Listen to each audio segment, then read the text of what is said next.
Welcome! Today we're continuing the Gintama journey with episode 108 and 109. As always, if you enjoy the content I'm making and you want to support the channel, you can head over to my Patreon. Link is in the description down below. You can also join the Discord server if you want to talk, hang out, or just to have some fun. And yeah, subscribe if you want to see more. So let's get into episode 108. I want to say it isn't... It's a happy ending, but it's not. It's maybe bittersweet. That's how you could call it. A bittersweet ending to maybe one of my favorite mini arcs, honestly. This, simply the twist of Utsuzo having hung himself, having committed suicide, which in of itself is very sad and tragic. Just that little twist put this whole story into a completely new light. Much more tragic light, but also a light of hope. Simply because Kyojiro was, this whole time he was protecting just not just Utsuzo's image, but also his father. And for his father to not know that Utsuzo committed suicide before he died, that was so important for his overall well-being, his happiness, and him being content when he died. If he had known that Utsuzo committed suicide, his son committed suicide. Yeah, I can't imagine what would have happened.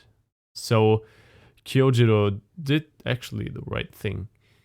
He protected their image and their legacy with everything he could, with all of his might.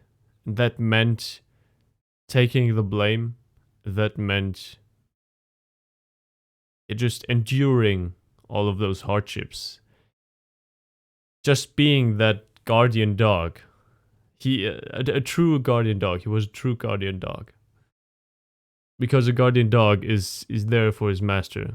And he takes all of the blunt force for his master.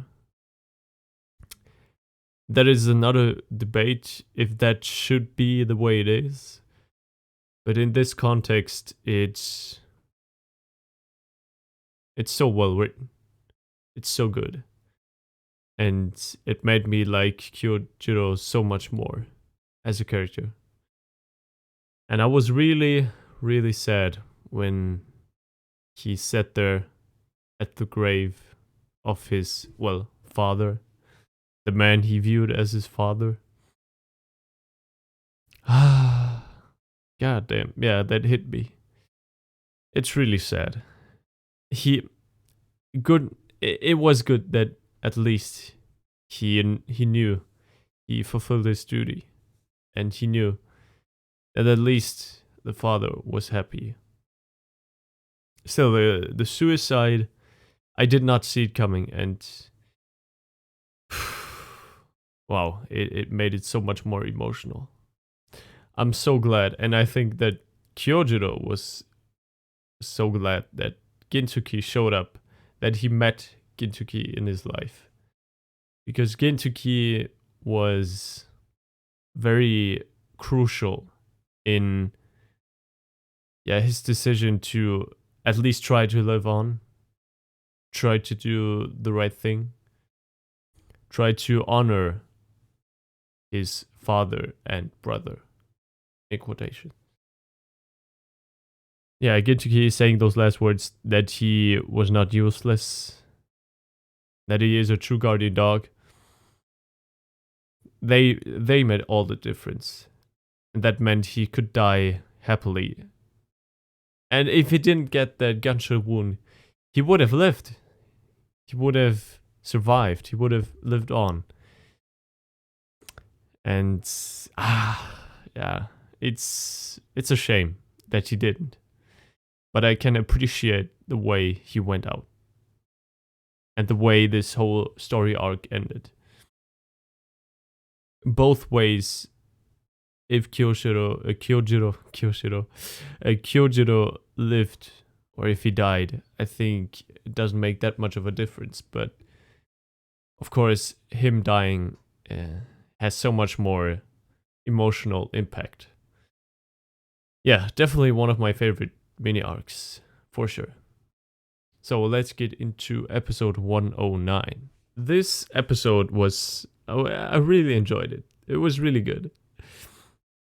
Yamazaki is just growing and growing on me, especially since the Shinsengumi arc and the Mitsuba arc, where he played a part. And yeah, he's just a very relatable character. He's very... the whole test and how he commented on that test in his mind with his thoughts, when we could hear his thoughts, how ridiculous and just complete bullshit this whole test is, how illogical it is. Yeah, I had the same exact thoughts.